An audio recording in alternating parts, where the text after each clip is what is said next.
A struggling single father, down to his last few dollars, offers to help an elderly woman carry her heavy groceries across a snowy parking lot, never knowing that this small act of kindness would change his life forever. She vanishes without a word, but days later, he's called into an office he never imagined he'd enter. What he discovers leaves him speechless. This isn't just a story about groceries. It's about heart, second chances, and the quiet ways the universe rewards us when we least expect it. Stay with us, because what happens next will restore your faith in kindness. Before we dive in, hit that subscribe button and drop a comment. Where in the world are you watching from? The wind howled outside like a wounded animal, rattling the loose window panes of the small, dimly lit apartment. Inside, the air was cold enough to see your breath, the heater clunking helplessly in the corner like it had given up halfway through the fight. Noah stood by the stove, wearing 2 flannel shirts layered over a long-sleeve thermal. He stirred a dented pot of instant oatmeal, watching it bubble and thicken under the dim yellow light, as if willing it to taste like something more than desperation. Behind him, Lily sat at their rickety kitchen table, swinging her legs in pink pajama pants, her nose slightly red from the chill.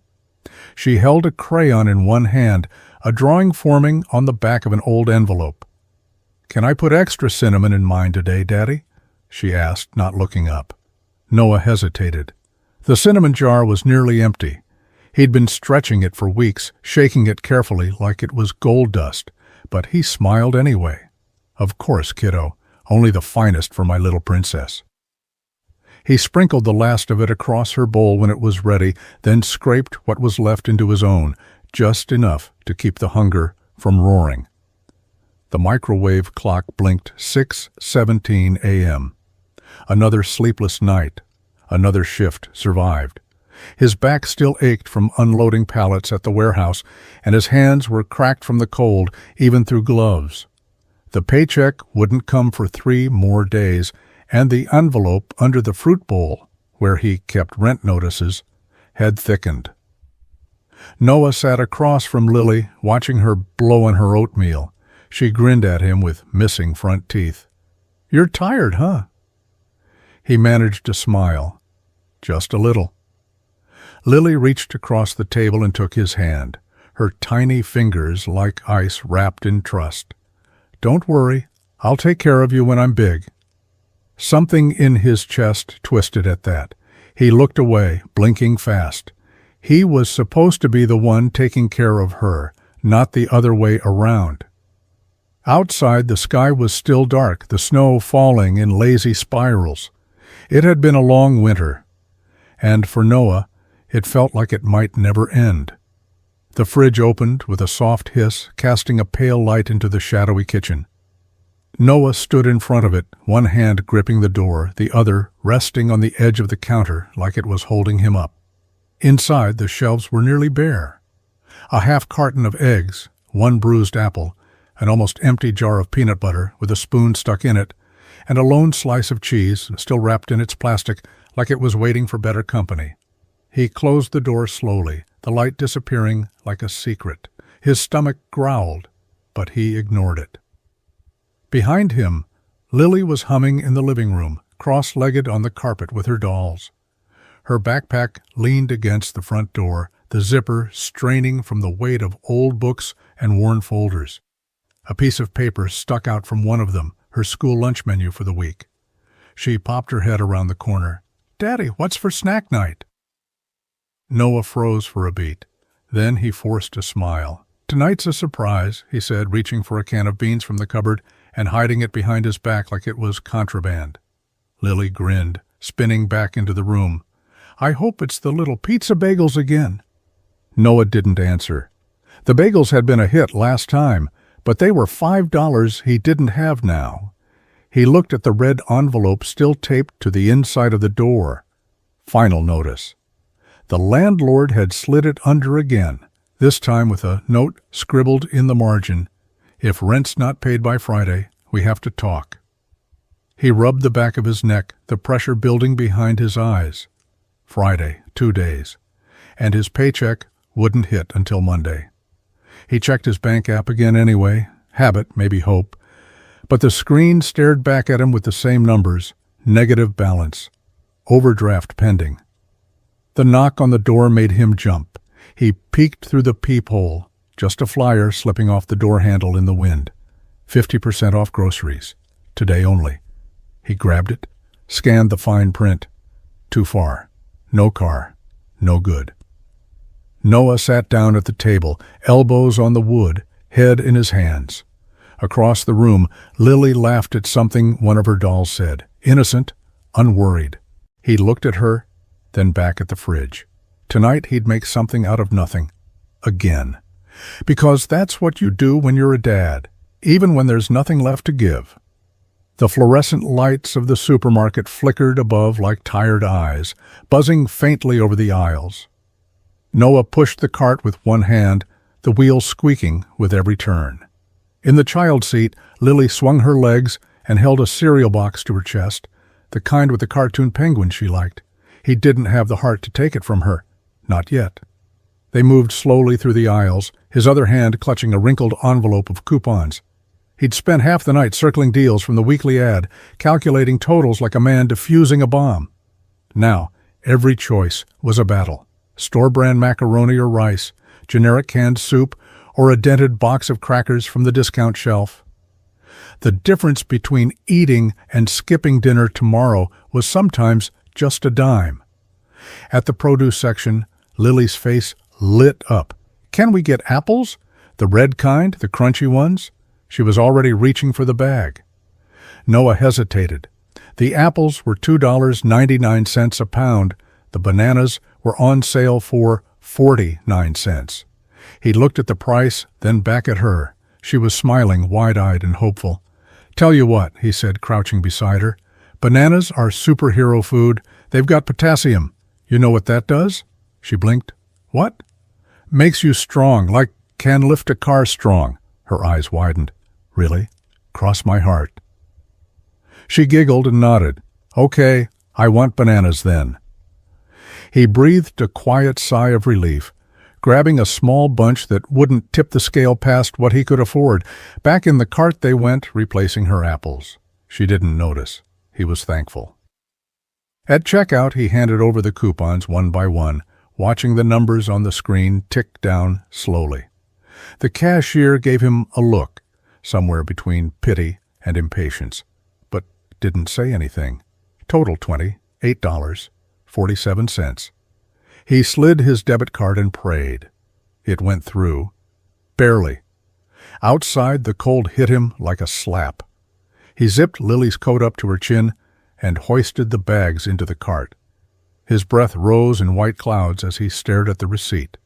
Nothing extra, nothing wasted, just enough.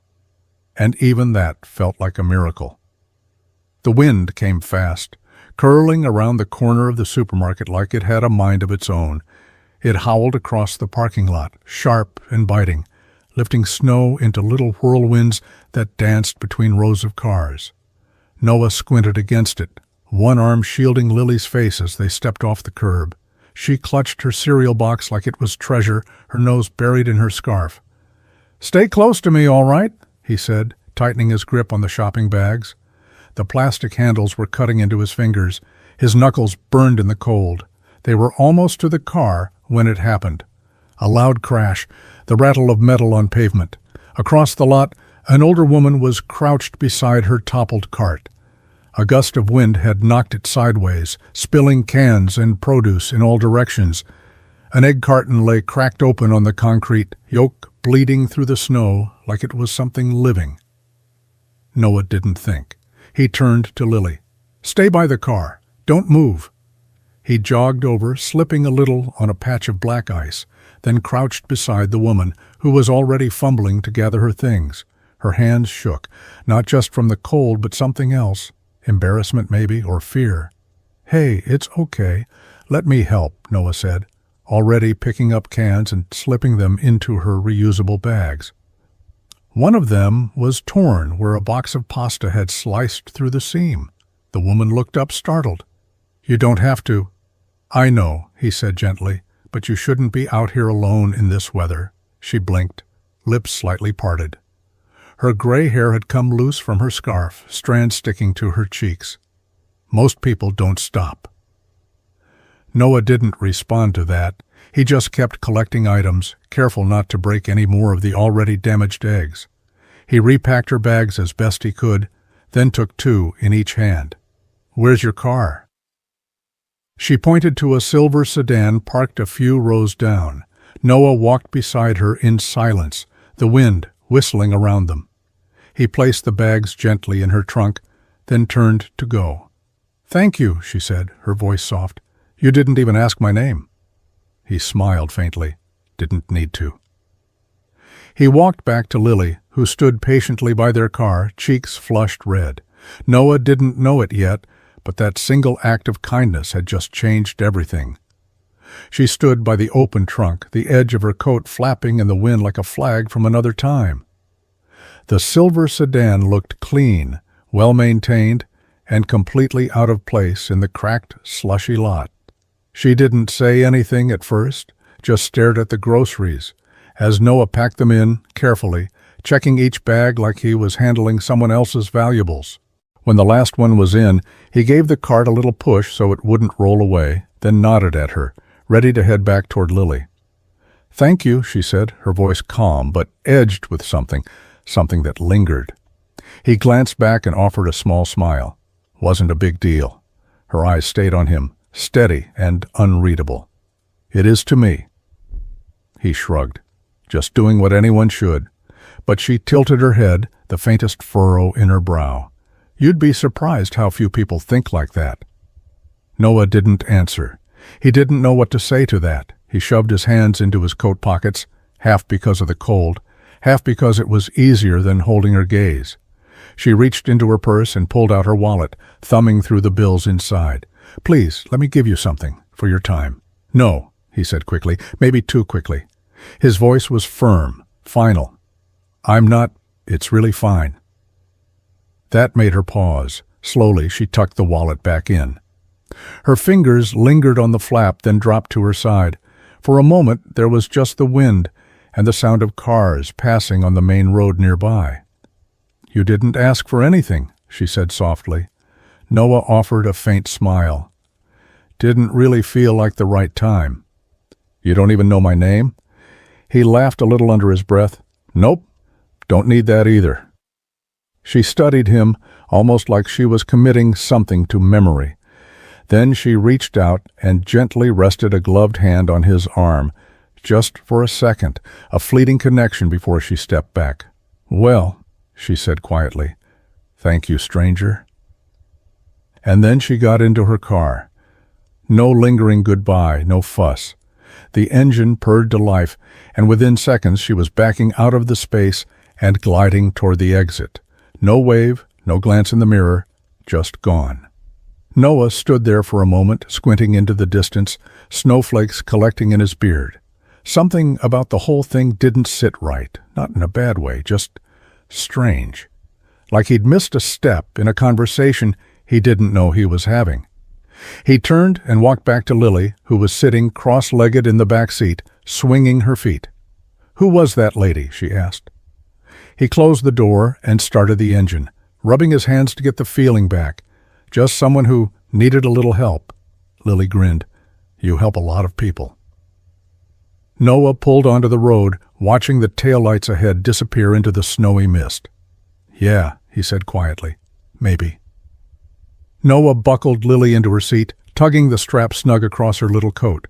She was humming some tune from a cartoon she liked, oblivious to the cold creeping in through the cracked door seals. He brushed a strand of hair from her forehead, trying not to show the fatigue tugging at his bones. The bags were in, the cereal was safe, and for once, she looked content. "You warm enough, bug?" She nodded and pulled the scarf up to her chin. "I'm okay. That lady was nice." Noah gave a faint smile. Yeah, she was. He shut the back door and turned to glance over his shoulder, half expecting to see her still at her trunk, maybe adjusting her bags or starting her car. But the parking space where she had stood just moments ago was empty. He blinked. The silver sedan was gone. No engine rev, no brake lights, no sound of tires crunching over ice, just Gone. The cart was gone too. Even the cracked egg carton that had spilled on the pavement was nowhere in sight. No wet smudge, no shell fragments. The wind howled through the lot again, kicking snow up into tiny funnels. A crow landed on a lamppost and stared down at him like it knew something he didn't. Noah scanned the surrounding rows of cars. Nothing. Not a glint of silver. Not a trace of movement. The whole lot felt eerily still now, like time had stuttered and skipped a beat. He rubbed his face, suddenly unsure if the conversation had even happened. Maybe the cold was getting to him. Maybe the sleepless nights and stress had finally started playing tricks. But no, he remembered her hand on his arm, the look in her eyes, the way she'd said, "You didn't even ask for my name." It had been real. He stood there for a moment longer, watching the fog roll off the asphalt like breath. Then he climbed into the driver's seat, still unsettled, still searching the mirrors as he pulled away. But the woman was gone. Not just out of sight, gone, like she'd vanished into thin air. It was just after 6 p.m., and the apartment smelled faintly of burnt toast and canned soup. Noah sat at the kitchen table, still in his work boots, one hand cradling his forehead, while the other scrolled through job listings on his cracked phone screen. His warehouse shift had been brutal, short-staffed, longer hours, and still not enough on the paycheck to cover the looming utility bill. Lily was sprawled on the couch in the next room, coloring quietly with her markers. The TV played an old animated movie on low volume. Outside, snow fell in thick, lazy clumps, muffling the world like a blanket too heavy to move under. The phone buzzed in his hand. Unknown number. He stared at it for a moment, thumb hovering over decline. Scam, probably. Or collections. But something made him answer. "Hello?" A pause, then a woman's voice, calm and professional. "Is this Mr. Noah West?" His back straightened slightly. "Speaking. My name is Dana. I'm calling on behalf of Benton Holdings. Our executive team would like to schedule a meeting with you." Noah blinked, sitting up straighter. "I think you've got the wrong number." "No, Mr. West," she said evenly. "We don't." He swallowed, glancing toward the window like maybe someone was watching from the street. "What is this about?" "I can't disclose details over the phone, but I assure you this is a legitimate inquiry. Our CEO, Miss Benton, asked for you by name. She was very specific." Noah felt something tighten in his chest. The name pinged somewhere in his memory. Benton Holdings, grocery, real estate, corporate titan stuff. The kind of name that made headlines in business magazines he didn't read. "I don't know anyone named Benton," he said carefully. Dana hesitated, then added, "She said you helped her recently, at a grocery store." His mouth went dry. The woman, the one from the parking lot. Noah rubbed his jaw, eyes narrowing. "This a joke?" "No, sir. If you're available, we'd like to meet with you tomorrow. 10 a.m., I'll text the address." He didn't answer right away. His mind was sprinting in circles. He looked over at Lily, still lost in her coloring, and then back to the phone. "Okay," he said finally. "I'll be there." "Excellent. We'll see you then." The call ended. Noah sat frozen, the hum of the fridge suddenly deafening. He set the phone down, staring at it like it might ring again. Who was she, and why the hell did a billionaire want to meet him? Noah had never driven this far north of the city before. The snow-covered streets slowly gave way to wide boulevards lined with sharp-glass buildings that shimmered like ice under the morning sun. His old sedan groaned in protest as it climbed the final hill, the engine rattling just loud enough to make him nervous. When he reached the top, he pulled into the visitor lot and killed the engine, letting the silence settle around him. He stared through the windshield. It was taller than anything he'd ever stood in front of. 40 floors of mirrored windows and clean steel trim, the Benton Holdings logo carved in brushed metal above the glass doors. Sleek, intimidating. It didn't belong in the same world as food stamps, overtime shifts, and hand-me-downs that didn't quite fit. Noah sat for a moment, gripping the steering wheel, his breath visible in the air. He could see people moving inside, suits, coats, high heels that clicked against polished floors. The kind of people who didn't wait for buses or scan every item at checkout, praying they hadn't miscounted their money.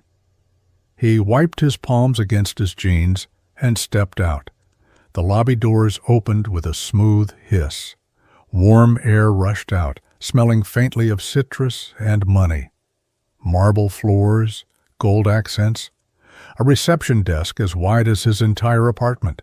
His boots squeaked as he walked in, drawing glances from two sharply dressed women near the elevator. "May I help you, sir?" the receptionist asked, not unkindly, but with the kind of tone that expected an apology. I'm here to see someone. Dana from—" he hesitated. "Benton Holdings." The woman typed something into her tablet, then smiled. "Of course, Mr. West. She's expecting you." Elevator to the 39th floor. The doors closed around him, and he watched the numbers tick upward faster than his thoughts could catch up. His reflection in the mirror-lined walls looked like a ghost of someone who didn't belong here. Old coat, calloused hands, faded flannel. When the elevator opened, the view stunned him.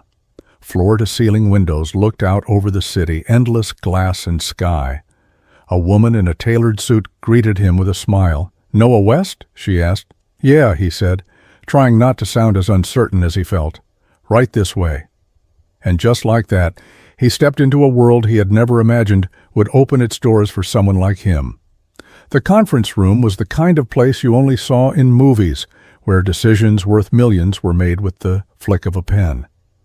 The table was long and gleaming, dark wood polished to a mirror sheen. Chrome fixtures hung from the ceiling in geometric shapes, casting soft light that reflected off the table's glossy surface. Noah could see his own face in it, tired, weathered, underslept, and it only made the feeling in his gut worse. He sat in one of the oversized leather chairs, stiff and uncertain, his coat folded awkwardly over his lap. His boots left faint, wet marks on the slate floor. His hands, still chapped from cold and labor, rested on his knees like they didn't know where else to go. Across from him, a tray of refreshments sat untouched, silver carafes of coffee, tiny tongs for sugar cubes, crystal glasses of water with lemon slices floating inside like decoration. It all felt too curated, too clean, like if he reached for anything, an alarm might go off. The ticking of the wall clock echoed too loudly in the silence. Noah shifted in his chair, glancing around the room, trying to find something familiar. A photo, a smudge on the wall, anything that would make this feel less like a mistake. But there was nothing, just cold perfection. The door opened behind him, and he jerked slightly, straightening his posture without thinking.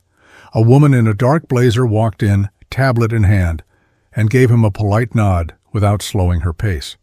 She placed the tablet at the head of the table, glanced over the settings like a conductor preparing for an orchestra, then stepped out again without a word. Noah swallowed. He rubbed the back of his neck and looked down at his clothes, flannel shirt, jeans, a jacket he'd patched last winter. He was a man who fixed broken things with duct tape and grit. And here he was, in a room built for people who never had to. He checked the time again, 2 minutes past 10.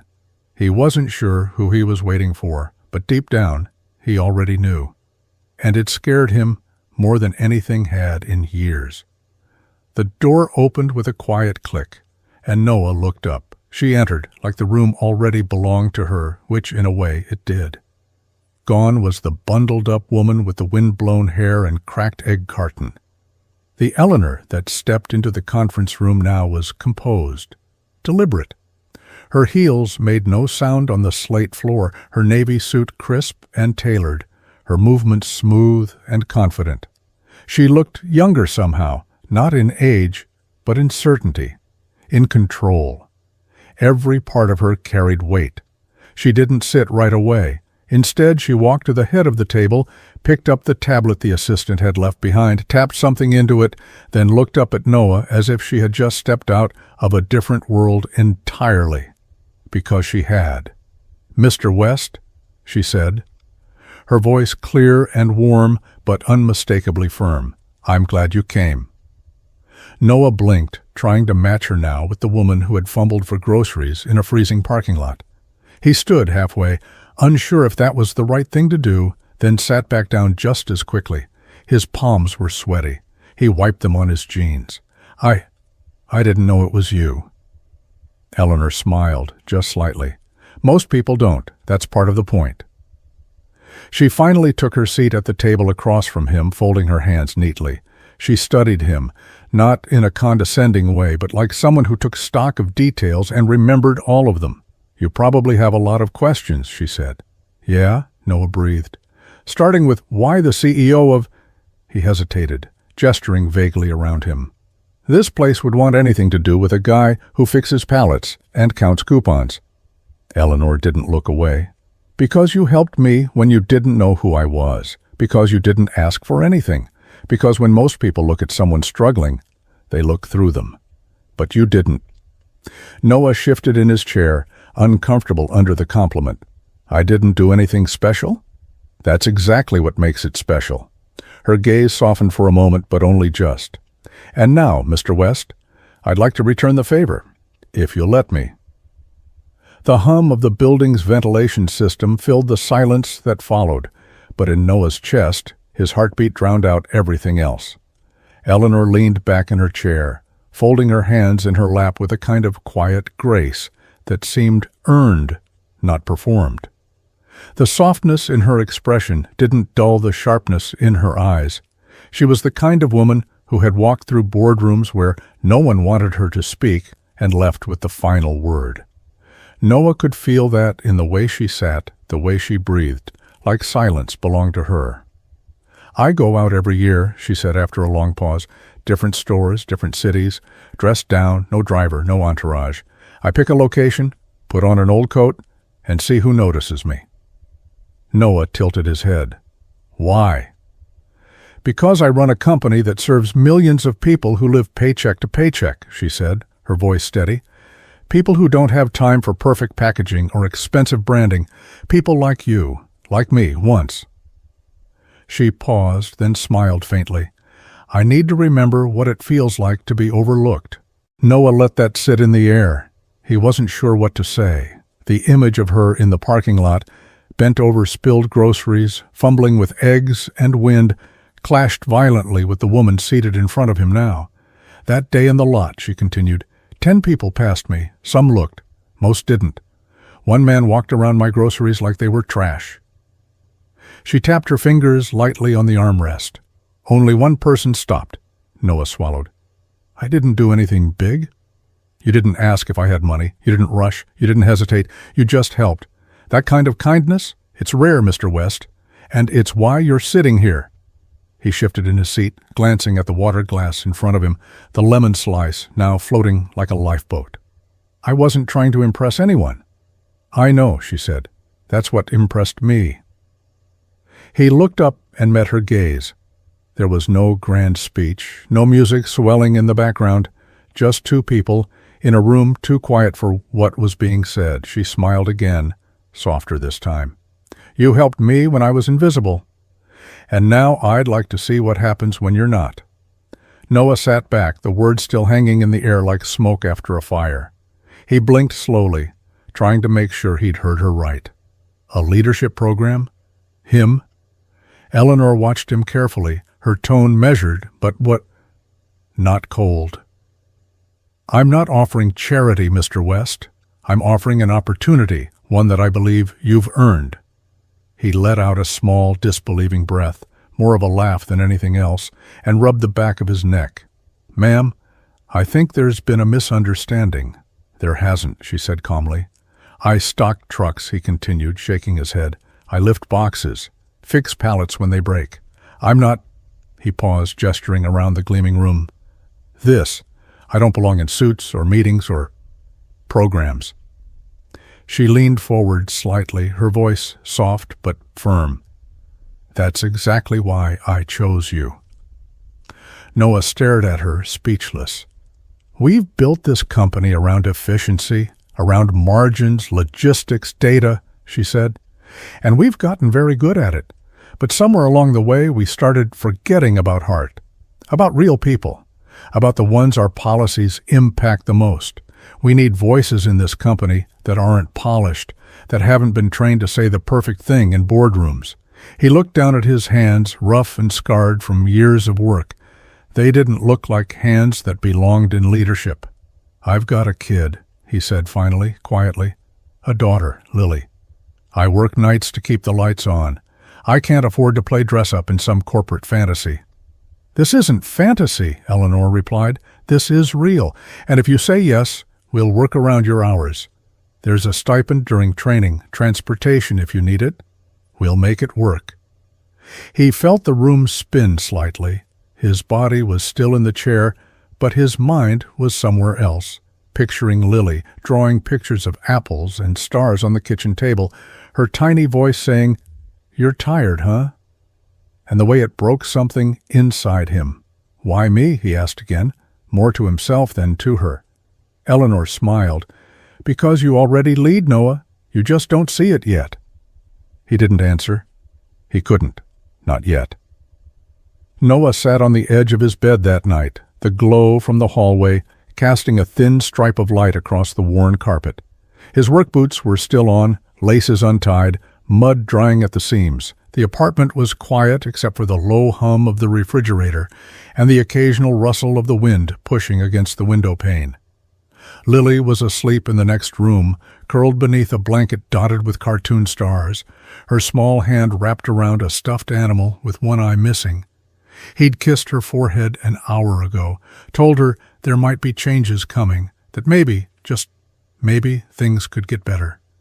She'd smiled and whispered, "Good. I want you to smile more, Daddy." But now, sitting here in the silence, Noah didn't feel like smiling. He stared at the man in the cracked mirror on the closet door, calloused hands, a flannel shirt that had been washed too many times, eyes that looked older than they should. This was the man who spent nights hauling crates under flickering warehouse lights, who counted coins at checkout lines, who knew how to fix a busted liftgate but didn't know what a profit margin looked like. Leadership? In that world? He felt like a fraud just thinking about it. The image of that conference room drifted back, shiny wood, designer suits, coffee and glass cups instead of styrofoam. They didn't know him. They didn't know what it meant to check the gas tank before saying yes to a second shift. They hadn't scraped mold off the edges of bread to make it stretch another day. He wasn't like them. He wasn't polished. He didn't have the words or the degrees or the confidence. He rubbed his face, exhausted. Maybe he should say no, walk away, go back to the warehouse and forget the whole thing. Maybe it was safer to stay in his world, one he understood, even if it was breaking him. But then he remembered the way Eleanor had looked at him, like he mattered, and that scared him even more. Because if he said yes, and failed, he'd have to face the one fear worse than staying small, proving them right. The morning light spilled through the blinds in thin golden stripes that stretched across the kitchen table. Noah sat there in silence, nursing a lukewarm cup of coffee, barely tasting it. His mind was still swimming in doubt, the weight of the previous day's offer pressing against his chest like it was trying to crush the air out of him. He'd barely slept. Every time he closed his eyes, the polished conference room came back. The way his boots had squeaked on the floor, the way he'd stumbled over his words, the echo of his own voice in a room that didn't feel like it belonged to people like him. A small scuffle of socked feet pulled him from his thoughts. Lily appeared in the doorway, her hair a wild mess, dragging her favorite blanket behind her like a cape. She rubbed her eyes, then yawned, before walking straight to the counter and climbing onto a chair across from him. "Morning, Daddy," she mumbled. He smiled weakly. "Morning, bug." She reached into her little backpack, hanging by the door, and pulled out a folded piece of construction paper, her fingers smudged with marker ink. Without a word, she slid it across the table to him. "I made you something," she said, "for your new job." Noah unfolded it carefully. It was a drawing, wobbly lines, bright colors, all the innocence in the world. There he was, standing behind a counter labeled Store. He had a big red superhero cape that stretched behind him like wings. A smiling customer stood nearby, holding groceries. Above the figure, in big blocky letters, she had written, "My daddy is the boss." And underneath it, a heart. Just one, lopsided, unmistakably hers. He stared at the picture, unable to speak. "Do you like it?" she asked, swinging her legs under the chair. Noah nodded slowly, swallowing hard. He blinked fast, but it didn't stop the tears from welling up. He looked at her, this tiny person who thought he could do anything, be anything. The kind of belief only a child could carry, unburdened by failure or fear. She believed in him, without question. He reached across the table and pulled her into his arms, holding her tighter than he meant to. "I love it, sweetheart," he whispered. "I love it so much." And for the first time in days, he let himself believe, just a little, that maybe he could be the man she saw in those crayon lines. The doors hissed open, and Noah stepped inside the store's main office, already feeling sweat prickle beneath his collar. His borrowed shirt, a button-down from a thrift shop rack, felt stiff around the shoulders. He tugged at the cuffs, trying to appear composed, but his fingers were trembling slightly. "Mr. West, right?" A young man with sharp glasses and a tighter smile extended a hand. "Chad, training coordinator. You'll be shadowing me this week." Noah shook his hand. "Right, thanks. I appreciate the opportunity." Chad was already turning away. "Let's see what you've got." The next few hours blurred into chaos. Registers chirping, radios crackling, clipboard checklists that made no sense. Terms like SKU variants and time-sensitive markdowns were thrown around as if everyone had been born speaking retail fluently. Noah had worked physically harder before, but not like this. This wasn't about lifting. This was about knowing the dance. And he didn't. He tried to scan a damaged product into inventory. The screen beeped red. Wrong button, again. He tried to enter a time card into the staff management system. Locked out, twice. A teenage cashier leaned over and whispered, "It's okay. It took me like 3 weeks to learn this stuff," before walking away with a kind smile that somehow made it worse. Noah's cheeks burned. At lunch, he sat in the break room with a cup of coffee and no appetite. The others chatted about schedules and vacations and management rotations. No one spoke to him, not out of cruelty, just disinterest. He didn't know their world. He hadn't earned a seat at the table, yet.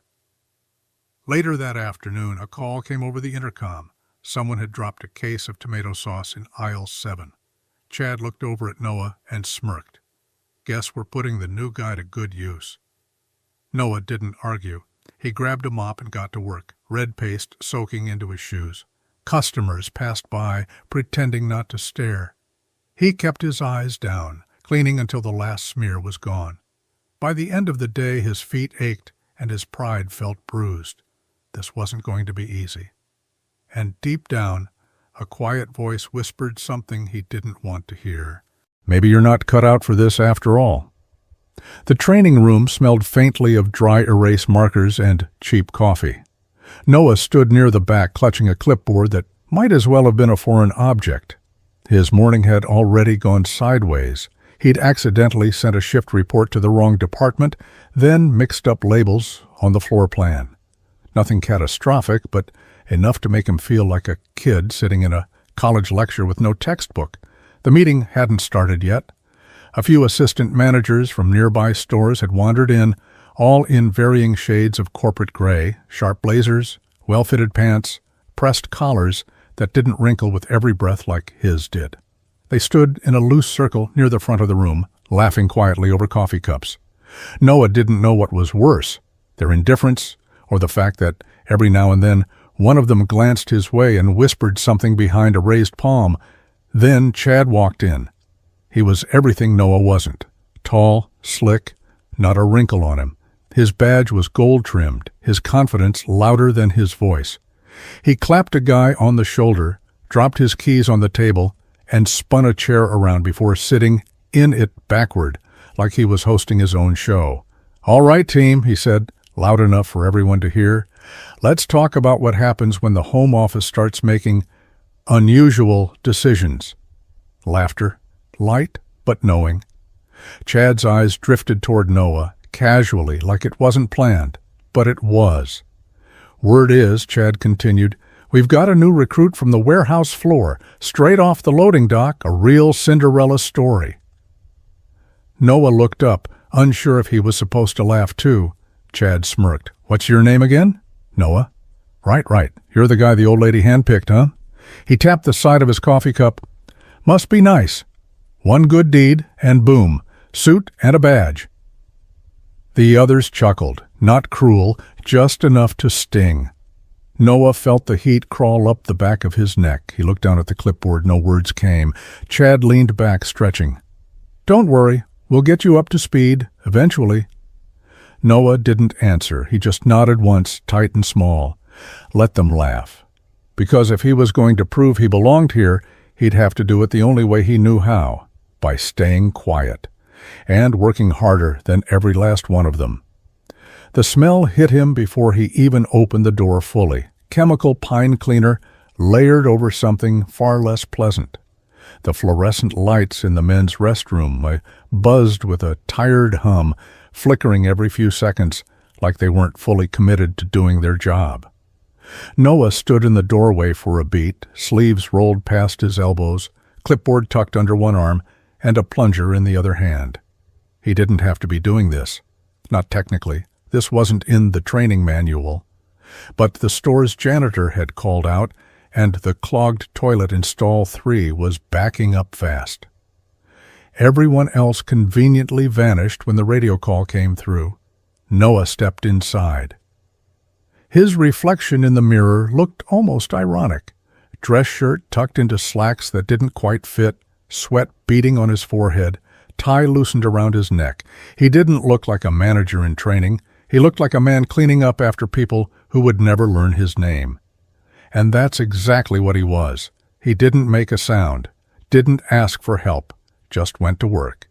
He scrubbed the sinks until the soap scum vanished, mopped the floors until the gray tiles reflected light, emptied trash bins with bare hands wrapped in paper towels because no one had restocked the gloves. Then, finally, he knelt beside the toilet that had sparked the problem and, without a word, plunged until the water receded and the mess disappeared like it had never existed. When he walked out 30 minutes later, he was damp, red-faced, and reeking faintly of bleach. Chad passed him in the hallway and raised an eyebrow. "You know we have people for that, right?" Noah just looked at him and shrugged.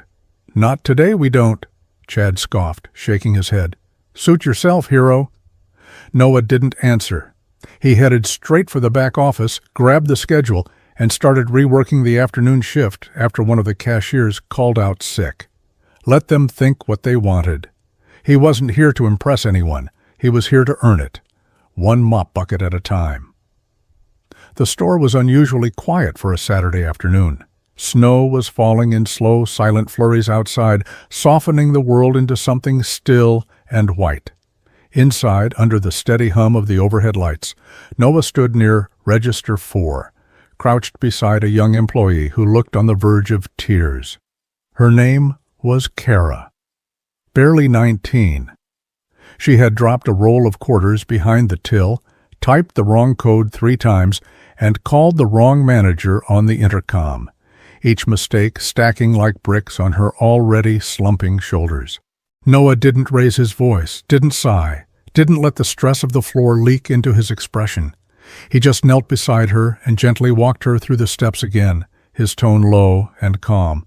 "Hey," he said, watching her wipe her eyes on her sleeve when she thought he wasn't looking. "You're doing okay, seriously." She shook her head. "I can't even figure out the returns menu. I'm messing everything up." "Everyone does at first," he replied. "I hit the panic button my first week and shut down a whole lane. True story."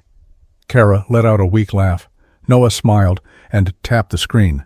"It's just buttons and people. You'll get both with time." He stood up slowly, his knees cracking louder than he'd like to admit, then gave her space to breathe. He didn't notice the tall figure near the entrance until he turned around. Eleanor Benton stood just inside the glass doors.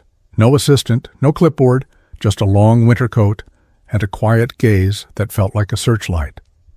She hadn't announced her arrival. No calls, no emails, just appeared, as if materializing out of the snowfall. Their eyes met briefly. She didn't smile, didn't wave, just watched. She looked at the way Noah adjusted a display sign that had tilted sideways. How he patted Kara's shoulder once, gently, before moving on. How he spoke to customers with a kind of respect that didn't sound rehearsed, like it was built into him. Eleanor said nothing. She didn't have to. She turned and left without a word. But Noah felt it. Something had shifted, and somewhere deep inside, the smallest crack of belief in himself began to grow. The call came through just after 9:00 a.m., a surprise audit from Regional. Noah was restocking end cap displays when Chad burst into the stockroom, tie half loosened and voice already tense. "Suit up," he barked. "Audit team just pulled into the lot." Noah blinked. "Today?" "Yeah, genius, today. And guess who forgot to finalize last week's inventory reports?" Noah paused. "I submitted mine Tuesday." Chad scoffed, already walking away. "Then why does the system show a 30-unit surplus in dry goods? Get it fixed before they ask questions." By the time the auditors walked in, clipboards in hand, eyes sharp behind thick lenses, the store had shifted from casual hum to silent panic. Employees moved like shadows, avoiding eye contact, whispering instructions. Chad met the auditors with the enthusiasm of a politician and the sincerity of a car salesman. Noah stood at the back, jaw tight. He didn't know everything about audits, but he knew one thing. If numbers were off, heads rolled. And Chad had made it very clear who was going to be offered up as the first. "Mr. West," one of the auditors called out, flipping a page on his folder, "can you explain this discrepancy in aisle 12? Noah stepped forward, heart pounding. The spreadsheet showed a surplus of 28 boxes of a premium brand of organic cereal, an expensive product stored in limited quantity. "We don't carry that much of it," he said, squinting at the sheet. "That number's wrong," Chad cut in too quickly. "Actually, that was part of a special order last month. Noah logged it." Noah frowned. "No, I didn't. That shipment was rerouted. We only got half of what was expected." The auditor arched a brow. "You're sure? I double-checked the receiving log myself." The room went quiet. Chad tried to recover, but the auditor was already pulling up the warehouse records. Noah pointed to a line on the screen. "See that? 15 units received, not 40. That extra stock never came." The auditor nodded slowly, marking his clipboard. "You just saved this store from a major deduction." Chad said nothing. But Noah didn't gloat. He just nodded once, calm and steady. He wasn't here for the credit. He was here to do the job right, even when someone else hoped he'd fail. The call came just after lunch, when the store had finally settled into a quiet rhythm. Noah was helping unload a delayed shipment in the back when the assistant manager leaned into the loading bay. "Corporate's on the line. Miss Benton wants to see you." The words felt like ice dropped down the back of his shirt. Noah wiped his hands on a towel, heart thumping a little faster. He tried not to show it as he walked to the office. Tried not to wonder what this meant. Was this about the audit, about Chad, about him stepping in? By the time he entered the sleek, glass-paneled office on the top floor, his palms were damp again. The room looked exactly like he remembered, polished, silent, too clean to feel real. Eleanor was seated at her desk, looking out the window, fingers steepled beneath her chin. She didn't speak right away, just motioned to the chair across from her. Noah sat, spine stiff, hands resting on his knees like a student called into the principal's office. "You caught something yesterday," she said finally, turning to face him. "Something that could have cost us. Cost you a great deal." He nodded slowly. I knew the numbers didn't add up." She studied him, her gaze calm, unblinking. "Some would have looked the other way, let it play out, protected themselves." Noah shifted, unsure what to say. "You didn't," she continued. "You stepped in, even when it would have been easier not to. That matters to me." He met her eyes, then cautious.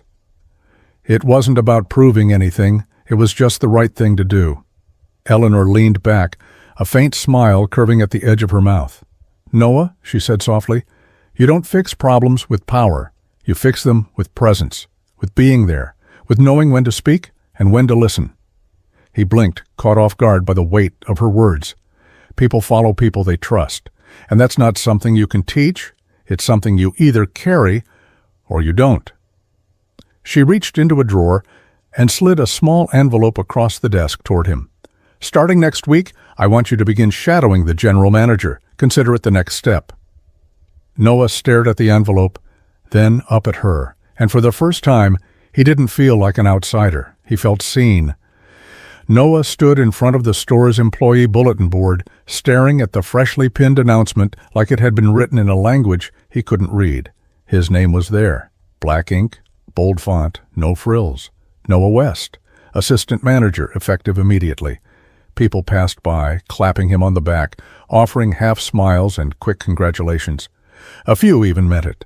Kara gave him a hug that caught him off guard. "Chad?" Nowhere in sight. He said all the right things, nodded, shook hands. Thanked the store director. But his stomach was a knot. Not from nerves, just from everything catching up. All the nights without sleep, the shifts that blurred into each other, the weight of never knowing if he was enough. Now here it was, official, staring back at him in 12-point font. But it still didn't feel real. When the day ended, he didn't go out for drinks with the others, didn't pick up a cake or swing by a bar to celebrate. Instead, he drove straight to Lily's school, his name tag still clipped to his chest, the word assistant manager catching the fading light like it was trying to convince him too. He waited outside the building, hands in his pockets, until the last bell rang and the doors burst open. Children ran out in every direction, backpacks bouncing, laughter spilling into the cold air. Then he saw her. Lily spotted him from the top of the steps, and her face lit up instantly.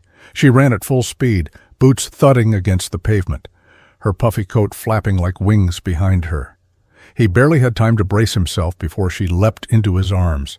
"You did it!" she squealed, her arms locking around his neck. "You did it, Daddy!" Noah froze, stunned by her words. "You're a manager now, right?" she asked, breathless. "Like a real one, with keys and everything?" He nodded slowly, something breaking open in his chest. He couldn't speak, just held her, tight. And in that moment, surrounded by snow and after-school chaos, he felt it for the first time. Not pride, not relief, but joy. Quiet, honest, unshakable joy. Because for once, he wasn't just surviving. He was building something. For her.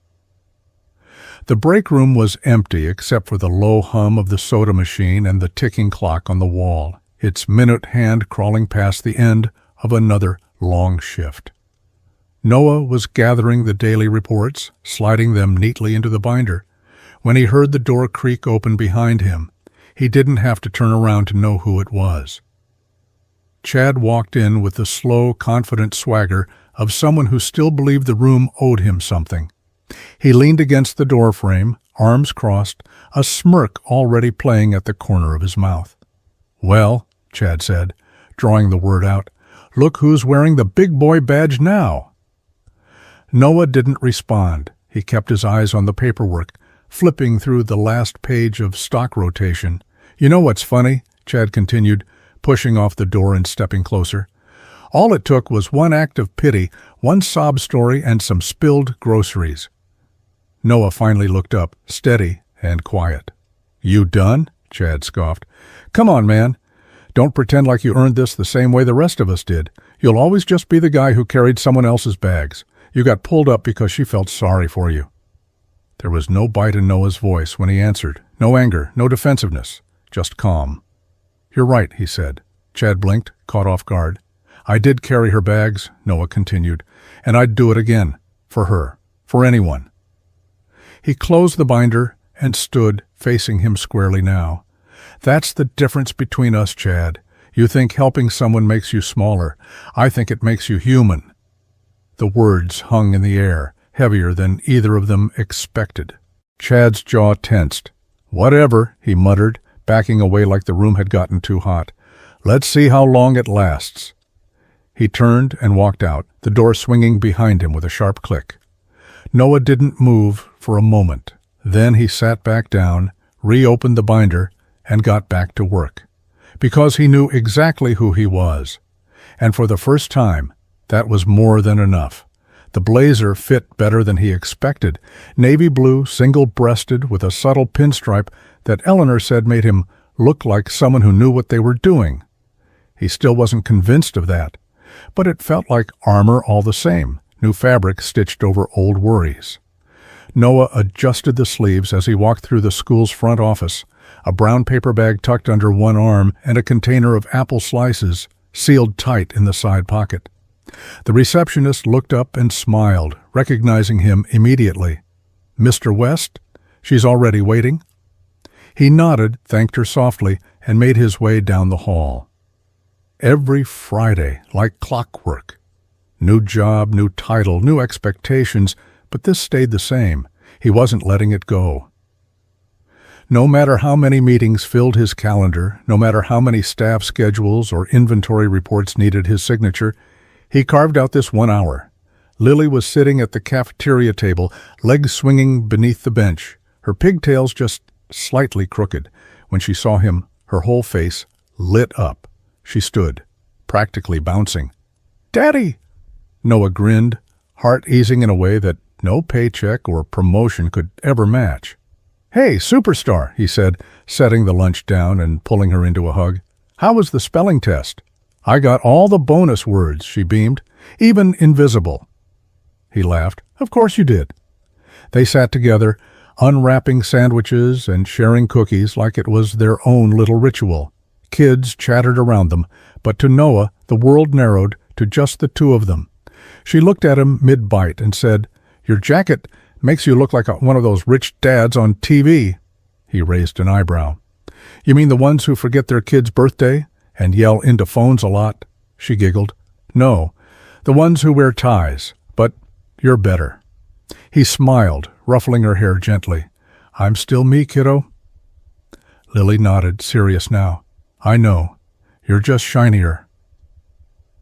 Later, as he walked back to the car, blazer slung over one shoulder and the cold air biting at his sleeves, he realized something. He didn't need to prove he hadn't changed. He'd just have to keep showing it, one Friday lunch at a time. The office lights were dimmed low, the city skyline glowing through the wide glass windows behind Eleanor's desk. Snow drifted past in lazy flakes, painting the view with a quiet stillness that didn't match the usual pulse of corporate life. Noah sat across from her, still in his blazer, the weight of the day's meetings pressing behind his eyes. It was late, past dinner, and the building had emptied out around them. Eleanor poured 2 cups of tea from a carafe, her movements slower than usual, like whatever she had to say was heavier than what she was used to carrying. "You ever hear the story of how Benton Holdings started?" she asked, sliding one of the mugs toward him. Noah shook his head. "My father owned a hardware store," she said. "Tiny place. We lived above it. My mother worked nights at a diner. We didn't have much, but we had enough. Until we didn't." She stared into her cup for a long moment. "He died when I was 14. Heart attack. No insurance. We lost the store 6 months later. I watched my mother pack up shelves that had been her whole life. We moved into a 1-bedroom apartment with no heat. She worked until her hands cracked." Noah didn't speak. He knew better than to interrupt silence like that. "I started Benton with a community grant, a folding table, and borrowed money. I was 23. Everyone laughed when I said I wanted to change grocery retail. I built everything you see from the ground up, not just for success, but to matter, to prove I wasn't invisible." She looked up at him then. Her voice softened. "But lately, I've realized the people who matter most aren't the ones standing on stages or headlining trade shows. They're the ones bagging groceries with tired feet, the ones helping strangers in the snow with no cameras watching." Her gaze held his. "People like you." Noah felt his throat tighten. He didn't know what to say. He wasn't used to being the one someone like her looked at like that. "I thought I had to become someone to be seen," she said quietly. "But maybe being seen starts with choosing to see others first." Noah nodded, eyes glinting with something close to gratitude. "I think you already have." The ribbon fluttered slightly in the winter breeze, bright red against the silver storefront that gleamed like a promise. A crowd had gathered, employees, executives, local press. A banner hung high above the entrance, Benton Market, flagship location, grand reopening. Someone handed Noah a pair of ceremonial scissors, the handles glossy and oversized, almost cartoonish in his calloused hands. He shifted on his feet, tugging at the collar of the fresh-pressed blazer they'd insisted he wear. It fit better than his first one, tailored and clean. But it still felt strange, like it belonged to a man he hadn't fully grown into yet. Eleanor stood beside him, poised and confident as ever, though her smile was softer today, more human. "You ready?" she asked under her breath, so the microphones wouldn't catch it. Noah glanced at the crowd, at the rows of employees in matching uniforms who had spent the last 3 months renovating the space from the inside out. The store sparkled, new aisles, community-sourced produce, expanded programs for underprivileged families. It wasn't just a facelift, it was a second chance. He looked past the cameras and reporters toward the edge of the crowd where Lily stood with her coat zipped to her chin and her gloved hand wrapped around a thermos of hot cocoa. She waved, beaming, and he felt something inside him settle. "This isn't about me," he said. Eleanor nodded. "I know. That's why it's you." Noah took a slow breath and stepped up to the mic as someone gestured for quiet. He didn't have a speech prepared. "I used to shop here," he said simply. "I'd count coins at checkout, try to make dinner out of $5. I never thought I'd stand up here. I'm not a suit. I'm not a CEO. I'm just a dad trying to make the world a little easier for people like me, eh?" He paused, eyes scanning the crowd. The cameras flashed, but he ignored them. This store isn't reopening to show off. It's reopening to show up for the people who thought no one saw them. He turned, raised the scissors, and cut the ribbon. And just like that, the doors opened, not to fame, not to glory, but to something far more important, a future built on empathy and work, and the quiet belief that kindness still matters. It was after closing when Noah knocked on Eleanor's office door, a folder clutched tightly in his hand, corners creased from being opened and closed too many times. She looked up from her desk, eyes tired but attentive, the warm lamplight casting gold out across her papers. "You have a minute?" he asked, stepping in before he lost the nerve. "Always," she said, setting her pen down. "What's on your mind?" He handed her the folder. Inside were handwritten notes, scribbled outlines, rough drafts of ideas that had kept him up every night for weeks. There were testimonials from store-level staff, surveys from workers barely making rent, and a page titled Hope in the break room that made her pause longer than the rest. "I've been thinking," Noah said, his voice steady but low, "about everything you did for me, about all the people who never get that shot, the ones who don't speak the right way, don't wear the right clothes, but they show up. They carry everything."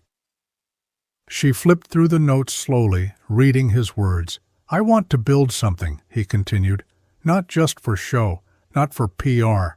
A program that finds people like me, like I was, single parents, folks juggling 2 jobs, people who've never seen themselves as leaders, but could be, if someone just looked twice."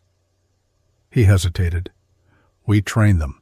We teach them what no one ever taught me, finance, scheduling, management, but more than that, we teach them how to believe they belong, because that's the hardest part." Eleanor didn't speak for a long moment. When she did, her voice was quieter than he expected. "You wrote this all yourself?" He nodded, unsure if she was impressed or just being polite. She closed the folder slowly, thoughtfully, then looked at him, not as a subordinate, not as a charity case, but as an equal. "I see why Lily thinks you wear a cape." Noah chuckled under his breath, unsure what to say. Eleanor leaned back in her chair, eyes still on him. "Let's build it," she said, "together." And just like that, his idea became something more, not just a plan, not just a folder, a beginning. The banquet hall shimmered with soft lighting, silverware glinting against linen-draped tables, murmurs of polite conversation weaving between courses. Benton Holdings' annual gala wasn't usually this emotional, but tonight felt different. The company had changed in the past year, and everyone knew it, not just in profit margins or polished branding, but in spirit. At the far end of the room, a modest stage stood beneath a string of golden lights. Eleanor had just finished her speech praising the company's evolution, the rollout of the mentorship program, and the quiet strength of leadership that starts with listening. Then she turned toward the crowd, her voice softer, more personal. "There's one more speaker," she said, "someone who reminded all of us what this year was truly about." Noah blinked, confused, until he saw Lily being gently guided toward the stage by a staff member.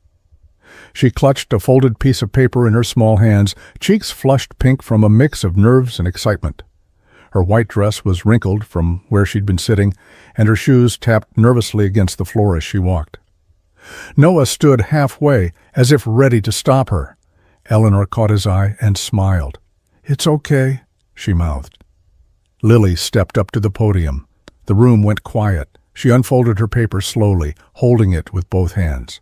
"Hi," she said, her voice small but steady. "My name is Lily. I'm 8. I'm here because my daddy works here now, and because Miss Eleanor said I could say something."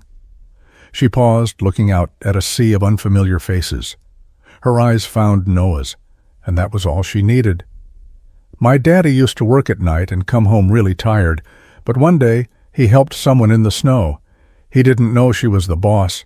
He just helped because that's what he does." A breath caught somewhere in the room. "And now he helps everybody." She smiled. "He teaches people who were scared, like he was, and he makes them feel brave." Lily looked down at her paper, then back up. "I just wanted you to know he's my hero, and I think he's yours too." There was silence, then applause, loud, rising, genuine. But Noah didn't hear it. All he saw was his daughter standing under the lights, speaking truth with a courage he wasn't sure he'd ever earn. And in that moment, nothing else mattered. The air outside the store was sharp with winter again, the kind that turned breath into fog and made you pull your coat tighter without thinking. The same store, the same lot, even the same row of spaces near the entrance, but everything else had changed. Noah stepped outside, holding a box of donated canned goods under one arm, ready to load them into the back of a community outreach van. The sun had just started to dip, painting the sky in streaks of copper and gray.